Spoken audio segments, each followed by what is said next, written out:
Jesus seja com todos. Prazer mais uma vez compartilhar a palavra do Senhor com vocês e poder cultuar mais uma vez também, como disse ontem pela manhã. Um abraço a vocês da parte lá dos nossos irmãos da Igreja Presbiteriana da Penha, a minha família, minha esposa Márcia, que com certeza está orando por nós aqui, meus filhos, Isabela, casada com o Tiago, Gabriela, casada com o Gabriel, casal GG, e o Amauri Júnior, que é o filho do meio, que mora na Bolívia, não mora no Brasil. Mas um abraço para vocês da nossa família e um abraço dos nossos 322 missionários atuais da APMT. São 322 missionários espalhados em 42 países, onde temos tido o privilégio de plantar igrejas, traduzir as escrituras, ajudar denominações com dificuldades, fracas a se fortalecerem, algumas em processo de declínio a processo de revitalização e tantos outros trabalhos que nossa agência tem feito fora do Brasil e aqui dentro do Brasil com indígenas, quilombolas, imigrantes, refugiados e ciganos. Então, um abraço a vocês de todos os nossos missionários e peço que você continue orando por nossa agência, pelos alvos que ela ainda tem de novos países. Temos pelo menos 16 novos países onde estamos trabalhando para entrar com missionários. E alguns deles extremamente fechados. E peço que você ore para que Deus nos abra a porta do Evangelho, para o Evangelho, para que esses missionários semeiem dessa palavra. Alguns lugares onde um momento desses aqui é sonho no coração. Recentemente, trouxemos ao Brasil um curdo convertido ao Evangelho, esteve conosco agora no mês de julho. Pudemos ordená-lo como ministro da Igreja Presbiteriana do Brasil, no nosso presbitério lá em São Paulo. Ele era um imã convertido agora do Islã, se torna pastor da Igreja Presbiteriana do Brasil, filho do nosso trabalho missionário. E ele conta que quando converteu ao Evangelho, ele converteu numa igreja que ele precisava viajar 5 horas, porque era a igreja mais próxima dele. Foi onde ele ouviu o Evangelho e ali entregou a vida a Jesus, converteu. Imagina o que é isso, viajar 5 horas para encontrar a igreja mais próxima, um culto que é feito escondido. E nós aqui desfrutamos dessa rica, bela oportunidade de tranquilamente nesse domingo à noite estar aqui cultuando a Deus, com toda a paz e liberdade. Louvado seja Deus por esse grandioso privilégio, não é verdade? Então, abra comigo sua Bíblia em Apocalipse capítulo 12. Aqui, Apocalipse capítulo 12. Esse é um dos textos de Apocalipse que nos desafia muito ao testemunho da fé, ao compartilhamento da fé. Apocalipse capítulo 12. Se você quiser, pode ficar de pé para essa leitura. E aí, vamos ler o capítulo todo. É um capítulo pequeno, apenas 17 versículos. Viu-se grande sinal no céu, a saber, uma mulher vestida do sol, com a lua debaixo dos pés, e uma coroa de 12 estrelas na cabeça, que, achando-se grávida, grita com dores de parto, sofrendo tormentos para dar à luz. Viu-se também outro sinal no céu, e eis um dragão grande e vermelho, com 7 cabeças e 10 chifres, e nas cabeças 7 diademas. A sua cauda arrasta a terça parte das estrelas do céu, as quais lançou para a terra. E o dragão deteve-se em frente da mulher, que estava para dar à luz, a fim de lhe devorar o filho quando nascesse. Nasceu-lhe, pois, o filho varão, que há de reger a todas as nações com cetro de ferro. E o seu filho foi arrebatado para Deus até o seu trono. A mulher, porém, fugiu para o deserto, onde lhe havia Deus preparado lugar para que nele a sustentem durante 1260 dias. Houve peleja, guerra no céu. Miguel e os seus anjos pelejaram contra o dragão. Também pelejaram o dragão e seus anjos. Todavia não prevaleceram, nem mais se achou no céu o lugar deles. E foi expulso o grande dragão, a antiga serpente que se chama Diabo e Satanás, o sedutor de todo o mundo. Sim, foi atirado para a terra e com ele os seus anjos. Então ouvi grande voz do céu proclamando, vamos juntos esse versículo, o restante dele? Agora veio a salvação, o poder, o reino do nosso Deus e a autoridade do seu Cristo, pois foi expulso o acusador de nossos irmãos, o mesmo que os acusa de dia e de noite diante do nosso Deus. Eles, pois, o venceram por causa do sangue do Cordeiro, por causa da palavra do testemunho que deram, e mesmo em face da morte, não amaram a própria vida. Por isso, festejai, ó céus, e vós, os que neles habitais. Ai da terra e do mar, porque o diabo desceu até vós, cheio de grande cólera, sabendo que pouco tempo lhe resta. Quando, pois, o dragão se viu atirado para a terra, perseguiu a mulher que lhe dera à luz o filho varão. E foram dadas à mulher as duas asas da grande águia, para que voasse até o deserto, ao seu lugar, aí onde é sustentada durante um tempo, tempos e metade de um tempo, 1260, como disse lá atrás, fora da vista da serpente. Então a serpente arrojou da sua boca atrás da mulher água como um rio, a fim de fazer com que ela fosse arrebatada pelo rio. A terra, porém, socorreu a mulher, e a terra abriu a boca e engoliu o rio que o dragão tinha arrojado da sua boca. Irou-se o dragão contra a mulher, e foi pelejar contra os restantes da sua descendência, a continuidade da mulher. Quem são estes? Os que guardam os mandamentos de Deus e têm o testemunho de Jesus, e se pôs em pé sobre a areia do mar. Pode assentar-se.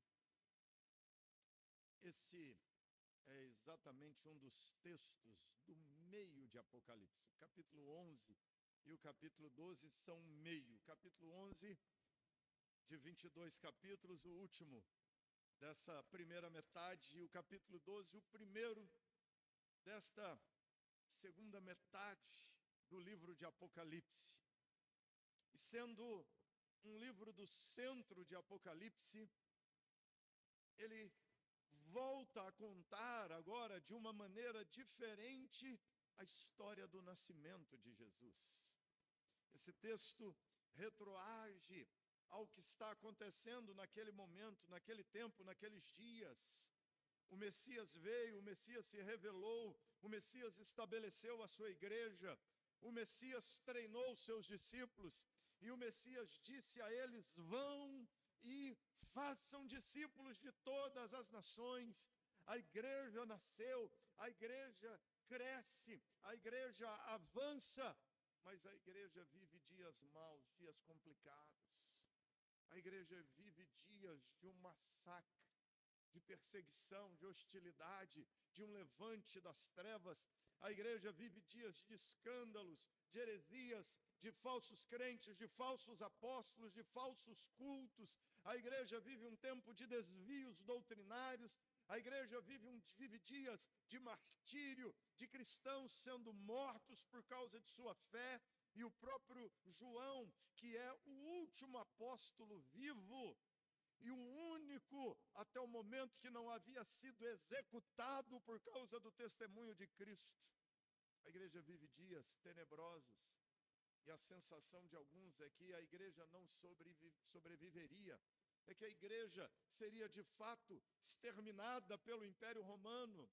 aquele reino, aquele império das trevas, mas muito mais poderoso que a igreja informal espalhada nas várias cidades do império, e agora Roma com seus exércitos, Roma com seus cavalos, com suas armas, com seu poder de mídia, Roma com suas calúnias, Roma com suas acusações, Roma com seus artifícios, com suas espadas e lanças, matando e massacrando aquele povo cristão. Alguns imaginavam que aquilo seria o encerramento da igreja, e as heresias e os desvios, a igreja tinha problema de pressão, perseguição, e tinha problema de infiltração, falsos crentes, falsas doutrinas, escândalos, desvios e problemas. O olhar de alguns era que era um tempo cruel e a igreja não tinha futuro. E o livro de Apocalipse vem exatamente para dizer o contrário. A mensagem central de Apocalipse tem a ver com o governo do Senhor, tem a ver com o trono de Deus. A palavra-chave do livro de Apocalipse é a palavra trono, é a palavra domínio, poder, governo. Tem a ver com esta palavra que aponta para o comando, controle soberano de Deus sobre todas as coisas. É um livro que foi escrito para trazer esperança à igreja. É um livro escrito para trazer ânimo, fervor, ardor, encorajamento à igreja. E esse capítulo reconta exatamente essa história. O anterior fala das testemunhas, do testemunho de Jesus. O 12, começando a última metade, fala do testemunho de Jesus, fala da proclamação do evangelho, fala do avanço da obra de Deus. Nós temos aqui uma visão, e a visão é de um sinal no céu, e o sinal no céu é uma mulher. E o diferencial desta mulher é que ela está vestida de uma forma suntuosa, tem o sol, a lua, debaixo de seus pés, uma coroa com 12 estrelas na sua cabeça.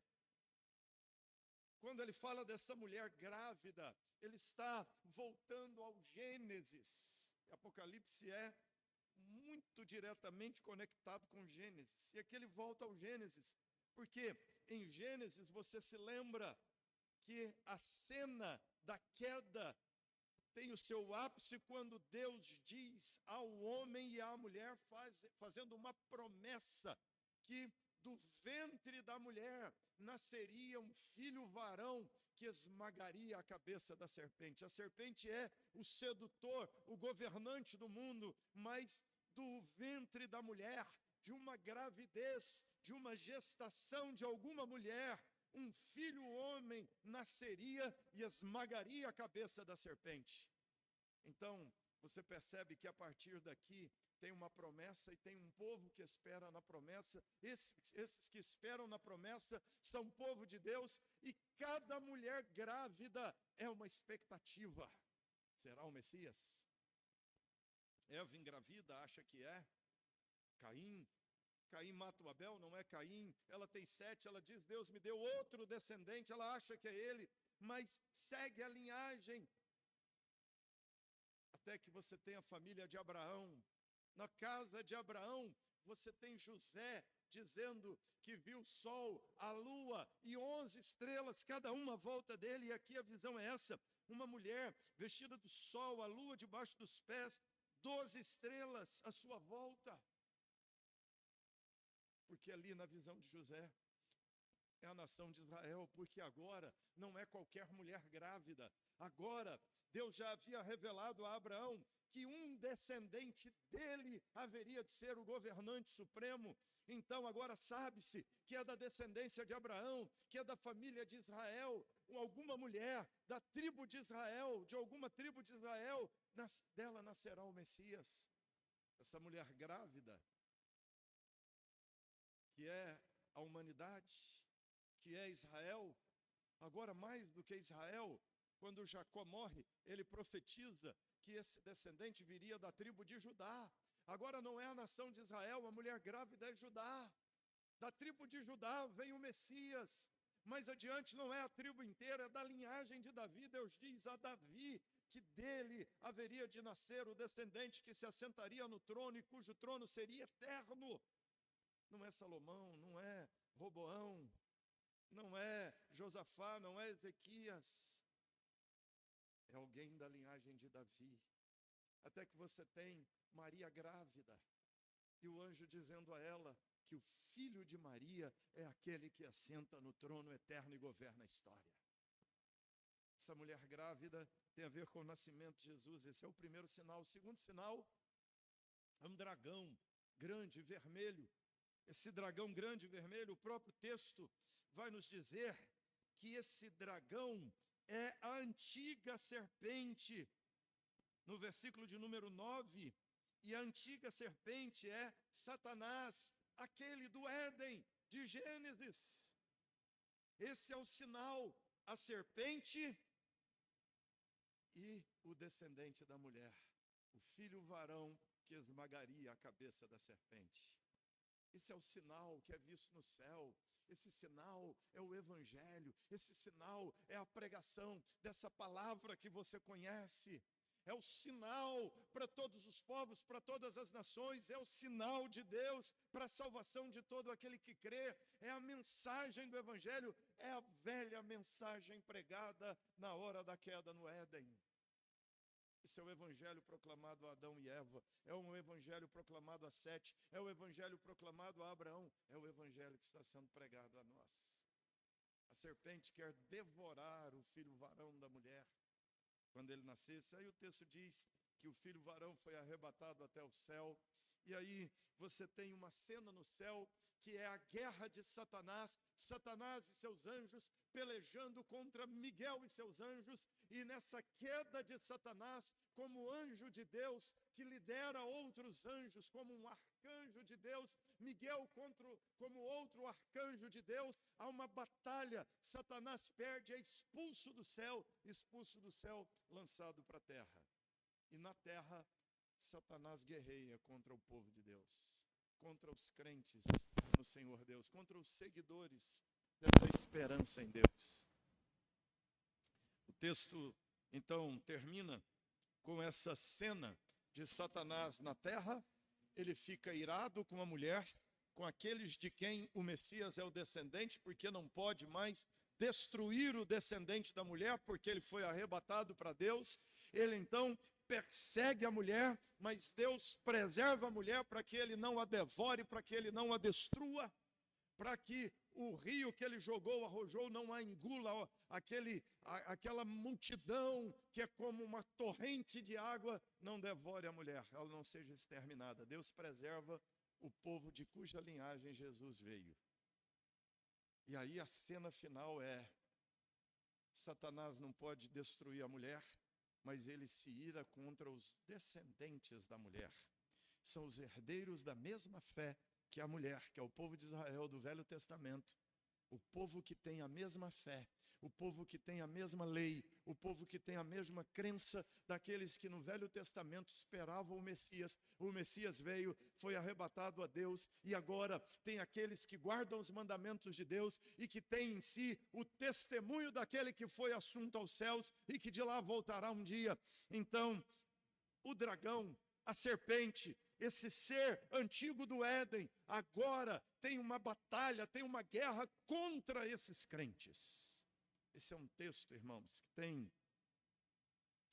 3 aspectos. Ele tem um aspecto cristológico, porque ele conta a história do nascimento de Jesus e do povo de Jesus.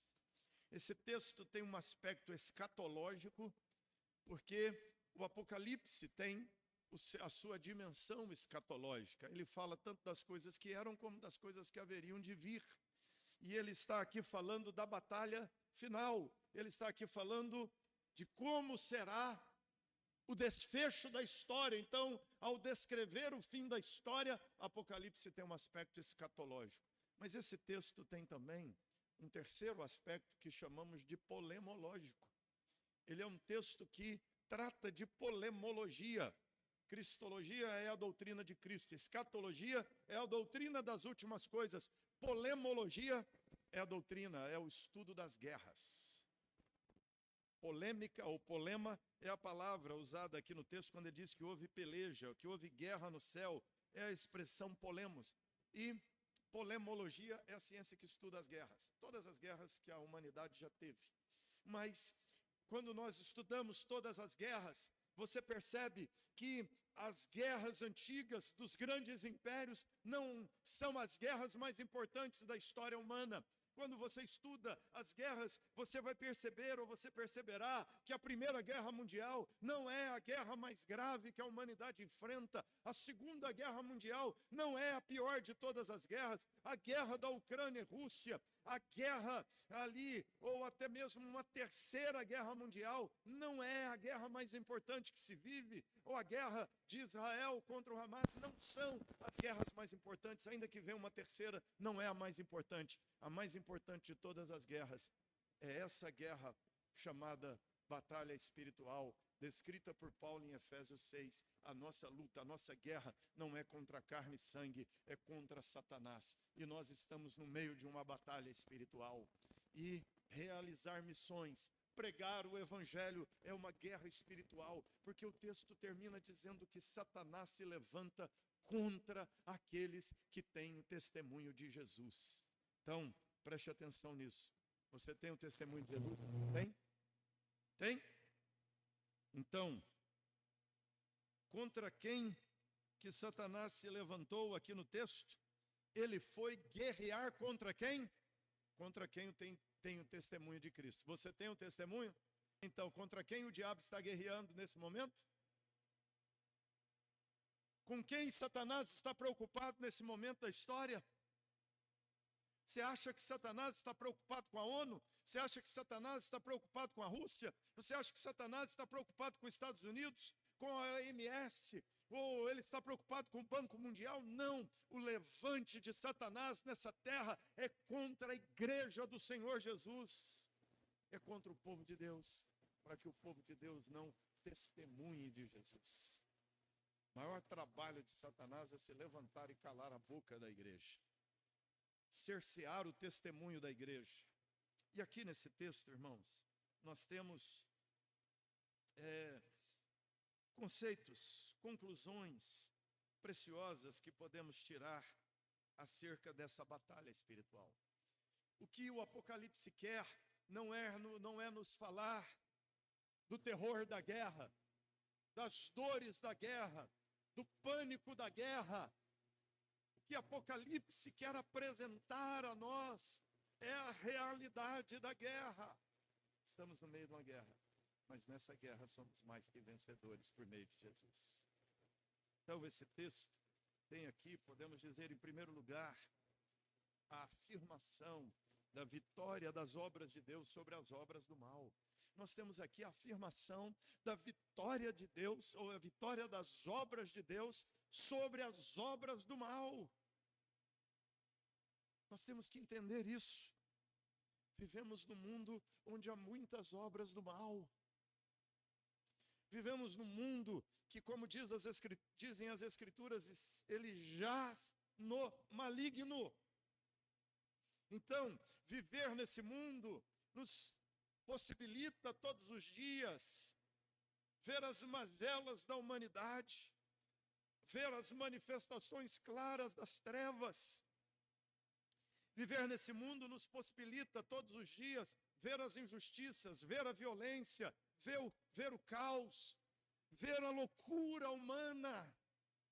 Viver nesse mundo é angustiante, porque ele é um mundo que está dominado por trevas, porque Satanás é aquele que, como nos diz o texto, cega as nações, seduz as nações. Satanás é aquele que engana as nações. Satanás é aquele que de alguma forma está aqui na terra, manipulando governos, manipulando presidentes, manipulando exércitos, manipulando partidos, manipulando líderes, manipulando professores, manipulando a arte, manipulando a economia. Satanás age no mundo. Como disse Paulo, como dominador. E Paulo chama esse mundo no qual vivemos de mundo tenebroso. Porque há poderes sobre-humanos dominando os humanos. Quando você vê, por exemplo, a notícia no jornal, como vimos pouco tempo atrás, o que o Hamas fez ao invadir Israel, pegar uma criança de 6 meses e colocar num forno micro-ondas e ligar, jogar essa criança viva num micro-ondas. Que loucura é essa? Que insanidade é esta? Mas assim é a humanidade mergulhada nas trevas do mal. Essa humanidade que, como temos ouvido no nosso país, de pedofilias, de mercado de crianças. Eu, além da nossa PMT, faço parte de um órgão global chamado GKPN, Global Network Partnership. É um órgão que trabalha parcerias de igrejas globais. E um dos trabalhos do GKPN é na Ucrânia, diante da guerra da Ucrânia. E uma das ações feitas na Ucrânia, nós acolhemos milhares de ucranianos aqui no Brasil, quando deu aquele surto de terem que sair do país. Mas um dos trabalhos na Ucrânia foi tentar acolher crianças órfãs. E nesse movimento de acolher crianças, nós soubemos de vários trens, alguns saíam com 2.000 crianças, e a Rússia disse que podiam mandar essas crianças para lá, que eles acolheriam. E nós descobrimos depois que, na verdade, algumas vezes um trem com 2.000 crianças, as crianças foram sequestradas. Sabe para quê? Para tráfico de órgão, para turismo sexual. É esse mundo que tem obras das trevas. E dá para listar aqui para vocês as coisas mais terríveis que você pode ver pelo mundo afora, nos campos de refugiado, nos golpes de Estado nos vários países, o terror patrocinado pelo islamismo, pelo hinduísmo, os terrores patrocinados algumas vezes até por facetas falsas do cristianismo. É esse mundo tenebroso, permeado, cheio, repleto de obras do mal. Mas nesse mundo, onde o mal parece prevalecer, existem obras de Deus gloriosas, irmãos. E as obras de Deus vencem as obras do mal. É isso que o texto está dizendo. A mulher grávida e o menino nascem nesse mundo hostil, e o dragão está ali para devorar o menino assim que ele nascesse. O nascimento do menino é obra de Deus. Devorar o menino é obra do mal. E você se lembra que quando Jesus nasceu, Herodes mandou matar todas as crianças de Jerusalém de 2 anos para baixo. Satanás querendo devorar. Mas aleluia, a obra de Deus prevaleceu, o menino nasceu, não foi devorado pelo dragão através de Herodes, a criança foi poupada, o menino foi tirado de lá, foi levado ao Egito, foi chamado do Egito e veio, viveu em Nazaré, cresceu. Esse menino foi preservado por Deus, esse menino foi morto pela obra do mal, mas foi ressuscitado pela obra de Deus.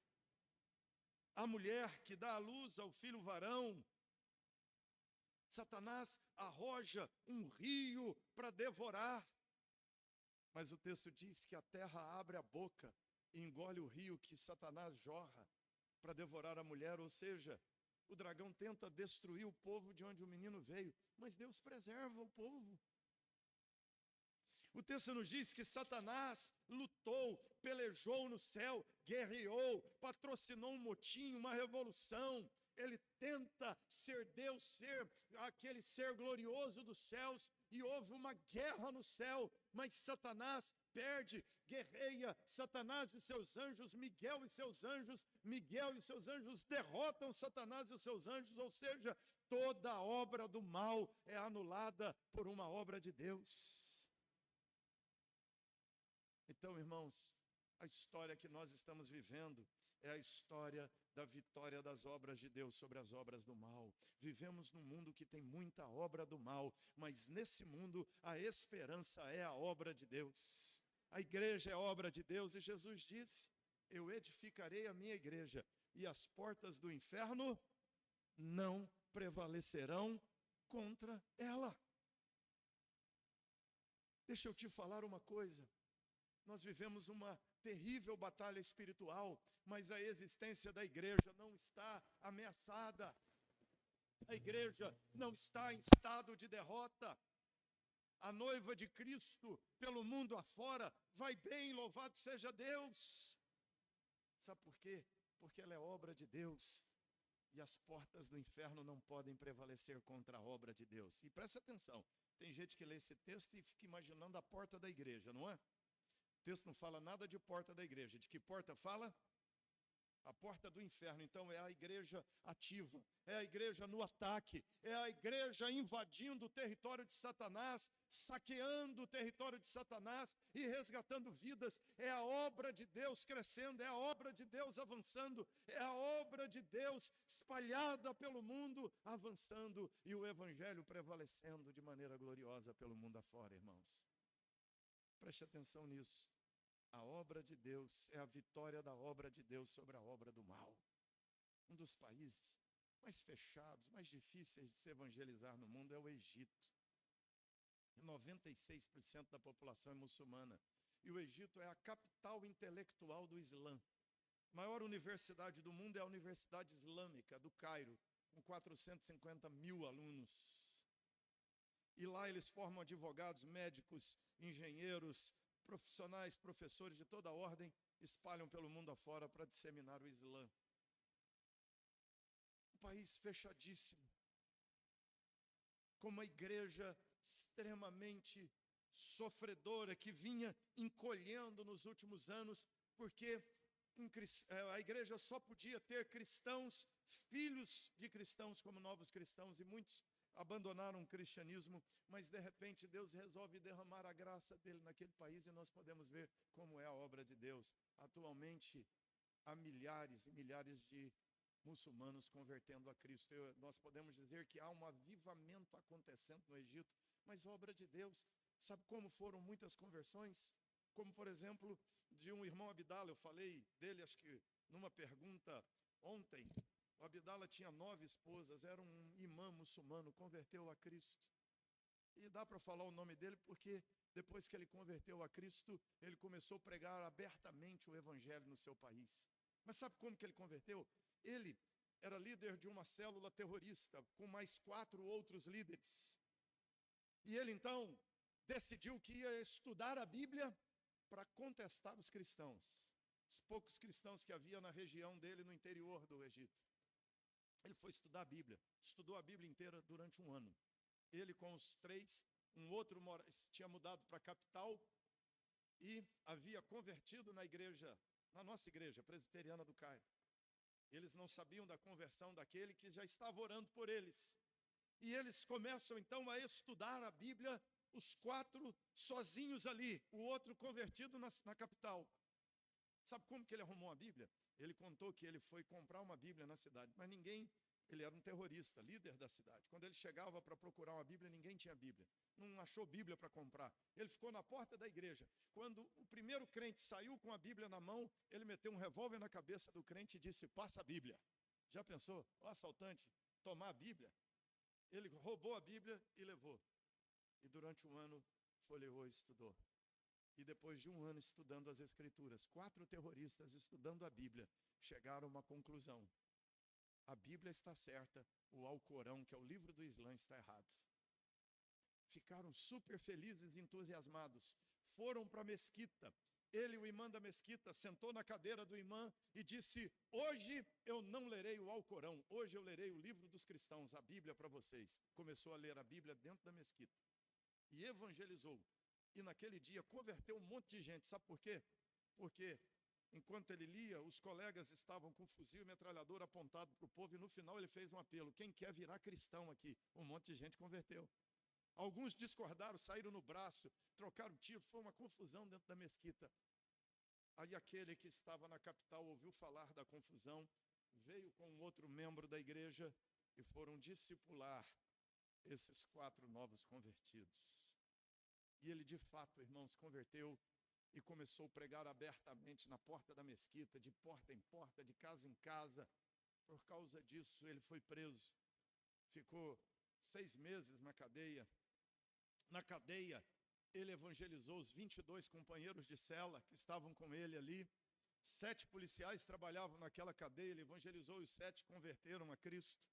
Finalmente ele foi levado a uma audiência. Na audiência, para o seu julgamento, ele levou no dia um Alcorão e uma Bíblia. E enquanto o juiz o interpelava, ele estava com a Bíblia e o Alcorão na mão. Quando lhe deram permissão de falar, ele mesmo fez a defesa dele. E o juiz perguntou a ele: como você, sendo um líder da nossa religião, como você, sendo um doutor em Alcorão, agora fica por aí dizendo que você é cristão? Que loucura é essa? Ele disse: senhor juiz, o senhor sabe tudo que eu fiz no nosso país. O senhor sabe como eu tenho me comportado aqui. Ele explodiu um ônibus de um ministro do governo, matou um dos ministros do governo do país. E o juiz sabia disso. Ele disse: o senhor sabe de tudo que eu fiz? Aí ele levantou a Bíblia e disse assim, levantou o Alcorão e a Bíblia, e ele disse: esse livro, o Alcorão, me transformou num terrorista. Esse livro, a Bíblia, me transformou num evangelista. Qual dos dois o senhor acha que eu tenho que seguir? O juiz ficou sem palavras. Uma semana depois o soltou. E ele segue pregando o evangelho abertamente na sua cidade. E milhares de pessoas já converteram lá através dele. Sabe o que é isso, gente? É obra de Deus. Ninguém conseguiria pregar. Não dá para colocar um missionário lá naquela cidadezinha. Mas Deus converte o terrorista do lugar. Isso é a obra de Deus, onde a obra do mal pensa, parece que prevaleceu, mas a obra de Deus suplanta a obra do mal. Segundo lugar, esse texto nos aponta a vitória dos anjos de Deus sobre os anjos do mal. É a vitória dos anjos de Deus sobre os anjos do mal. Você tem aqui no texto os anjos de Miguel pelejando com os anjos de Satanás. Você tem aqui a batalha dos anjos do mal contra os anjos de Deus. Mas o que acontece? Houve peleja no céu. Satanás e seus anjos pelejaram contra os anjos de Miguel e contra Miguel. Versículo 8 diz: todavia não prevaleceram. Os demônios não prevaleceram. Satanás e seus anjos não prevaleceram. E pelo contrário, derrotado, foi expulso do céu, atirado para a terra. Você percebe aqui? Algumas pessoas vivem com medo dos demônios. Há crentes que morrem de medo de demônios, que morrem de medo de Satanás, que não gostam de falar nem o nome, que arrepiam, não dormem, perdem o sono. Há crentes com medo das possessões demoníacas, dos cultos demoníacos, dos enfrentamentos das trevas. Mas deixa eu te falar uma coisa em nome de Jesus: todos os anjos de Satanás são seres derrotados. Satanás é derrotado. A vitória dos anjos de Deus já está decretada. Algumas pessoas ficam até tentando fazer conta. Quantos milhões de demônios existem para aterrorizar, não é? Às vezes nós ouvimos isso, doutrinas de batalha espiritual que tocam o terror nos crentes. Mas o texto diz que Satanás arrasta consigo a terça parte dos anjos. Se ele arrasta consigo a terça parte dos anjos, quantos sobraram? Se ele arrasta um terço, quantos terços sobraram? 2 terços. Sabe o que significa isso? Para cada demônio tem 2 anjos. E você está com medo de demônio? E você está com medo das trevas? E você está com medo do maligno? E você está com medo das forças espirituais do mal? Há o dobro de anjos de Deus acampando-se ao redor daqueles que temem ao Senhor. Há o dobro de ministros de Deus enviados a favor daqueles que hão de herdar a vida eterna. É como na visão de Eliseu. Seu moço apavorado, dizendo: meu pai, meu senhor, estamos cercados, os exércitos inimigos nos cercam. Eliseu está tranquilo. E Eliseu diz assim: maior é o número dos que estão conosco do que os que estão contra nós. Maior é o número dos que estão conosco do que os que estão contra nós. Estamos guardados, estamos cercados, estamos amparados por Deus e seus anjos. Por isso a igreja pode seguir adiante, pode avançar na sua missão. Ela está guardada e amparada pelos anjos de Deus. E essa história, irmãos, essa história da guerra, essa polema, essa guerra espiritual, não é a história do terror dos anjos do mal, é a história da vitória dos anjos de Deus sobre os anjos do mal.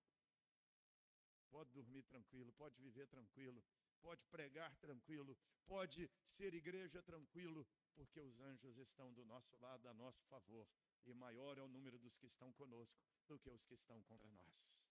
Terceiro e último, esse texto nos permite dizer, irmãos, que aqui você tem a história da vitória do povo de Deus contra as estruturas do mal. É a vitória do povo de Deus contra as estruturas do mal. É a vitória do povo, dos crentes. Olha o que diz o texto. Eles, pois, o venceram. Eles quem? Versículo 11. Ele diz que Satanás foi atirado por terra e na terra. Ele é o acusador dos irmãos, ele é o acusador dos crentes, ele é o perseguidor, ele é o que se levanta contra os crentes. Mas o que aconteceu? Os crentes o venceram. Venceram por quê? Por causa do testemunho, da palavra, da pregação, da proclamação do evangelho, do fazer discípulos. E esses crentes e esses discípulos do Senhor, mesmo em face da morte, não amaram a própria vida, mas sim mantiveram firme o testemunho do evangelho.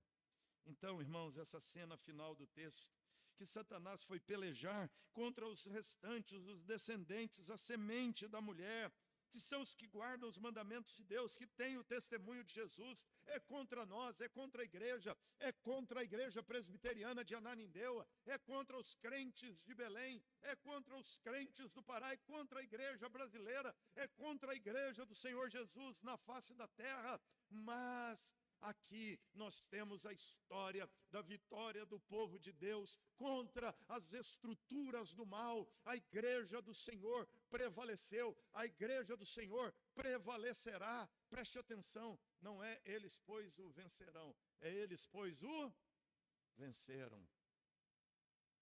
Isso é spoiler do final da história, né? O final da história é: a igreja do Senhor venceu, mesmo nas tragédias, mesmo na perseguição, mesmo nos maus tratos, mesmo nas hostilidades, o evangelho tem prevalecido, irmãos. Essas coisas que disse para vocês sobre o Egito são um exemplo de como o povo de Deus tem prevalecido no Egito. Tinha quase 500 anos que a gente não tinha registro de conversão de um cristão. E agora começaram a converter aos borbotões, aos milhares. Na Argélia, 500 anos sem conversões. Tem um pastor que eu conheço, e conheci, ouvi dele mesmo. Ele tem uma igreja de 1.200 membros que reúne num apartamento. Você consegue imaginar isso? Uma igreja de 1.200 pessoas reunindo num apartamento. Tem culto todo dia, vários cultos no domingo, revezando os crentes. Aliás, deixa eu fechar ilustrando para você como isso é fato. A vitória do povo de Deus sobre as estruturas do mal. Você se lembra? Esse ano completaram-se 10 anos de um fato triste ocorrido em 2015. Fevereiro desse ano completamos 10 anos. 21 egípcios estavam trabalhando na Líbia, e esses 21 cristãos foram capturados pelo ISIS. 2 deles, os irmãos Bishops, eram membros de igreja presbiteriana. Eles foram capturados pelo ISIS.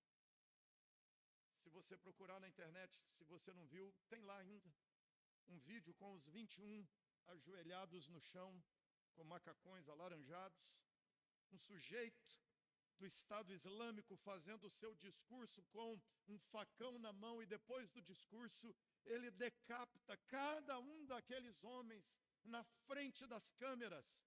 E o título que os muçulmanos deram àquele vídeo, sabe qual era? Era um recado sangrento ao povo da cruz. Uma mensagem sangrenta ao povo da cruz. Sabe o que é aquilo? Uma intimidação aos cristãos, uma intimidação ao testemunho da fé ao redor do mundo. Eles decapitaram aqueles 21 cristãos e mandaram um vídeo para dizer: é isso que faremos com vocês. Se você olhar no vídeo, você verá que eles estão balbuciando. Aqueles irmãos no vídeo estão falando o tempo inteiro do vídeo. E nós ouvimos que aqueles irmãos estavam, na verdade, orando. Alguns orando pelos soldados que os estavam matando. Alguns estavam cantando cânticos e foram decapitados cantando louvores a Deus enquanto morria. Porque, mesmo em face da morte, não amaram a própria vida e mantiveram o testemunho da fé em Cristo Jesus. Um daqueles 21 não era cristão. Um deles era muçulmano, trabalhava junto na construção do prédio. Eles confundiram. E o tempo inteiro ele gritava que não era cristão, que não era cristão, que não era cristão. Mas eles não acreditaram nele. E foram matando um por um, e ele foi o último a ser morto. E quando chegou a hora de matá-lo, eles perguntaram: você é mesmo muçulmano? Você não é cristão? Se você for muçulmano, nós não te mataremos. Ele disse assim: eu não era cristão, eu era muçulmano. Mas à medida que eu fui vendo como essas pessoas morriam e o que elas declaravam enquanto morriam, o que cantavam enquanto morriam, eu decidi que eu quero morrer como eles. Então, diante de vocês, eu me declaro cristão. Fez a sua pública profissão de fé e foi decapitado ali. Como nós soubemos disso? Nós soubemos disso porque vários desses soldados que participaram da morte, da decapitação daqueles homens, diante da morte daqueles homens, converteram a Cristo. E procuraram a ajuda da igreja. E a igreja pôde discipular vários deles. Eu vi a entrevista da mãe dos 2 irmãos Bishops que foram mortos. O jornalista chega para aquela mulher e pergunta: o que você sente pelas pessoas que mataram seus 2 filhos? Ela disse: eu queria agradecer a eles porque eles mandaram meus filhos para o céu mais cedo. Eu quero dizer que eu os amo e eu os perdoo em nome de Jesus. O âncora da TV, o muçulmano, disse naquela hora: está vendo? É desse tipo de religião que o nosso país precisa. Nós temos que ser pessoas assim, não essa nossa religião violenta. Isso na TV estatal, gente. E várias pessoas começaram a converter a Cristo, porque mesmo em face da morte, não amaram a própria vida e mantiveram firme o testemunho da fé. E a igreja de Deus segue prevalecendo sobre as estruturas do mal. Vale a pena manter seu testemunho. Vale a pena manter a sua fé. Nós não temos que testemunhar diante da espada. Às vezes é só do cancelamento da rede social.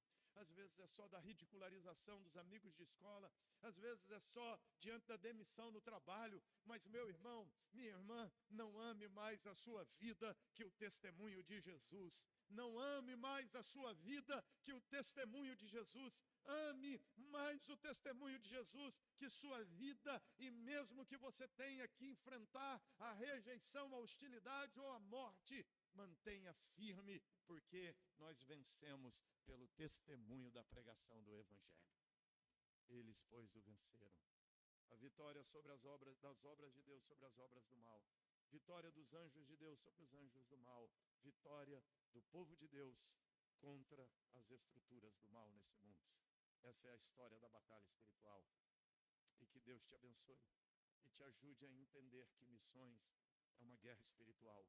Não se faz na força e no braço humano, se faz no poder sobrenatural do Espírito Santo de Deus, agindo através de nós, igreja, que ousa manter seu testemunho firme, mesmo em face da própria morte.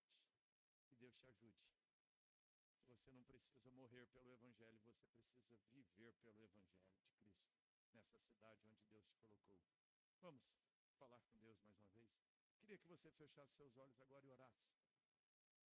Há milhões de crentes. Há, pelo menos nesse momento, 350 milhões de cristãos vivendo debaixo de uma hostilidade terrível. Cerca de 50, 60 milhões vivendo debaixo de uma perseguição direta.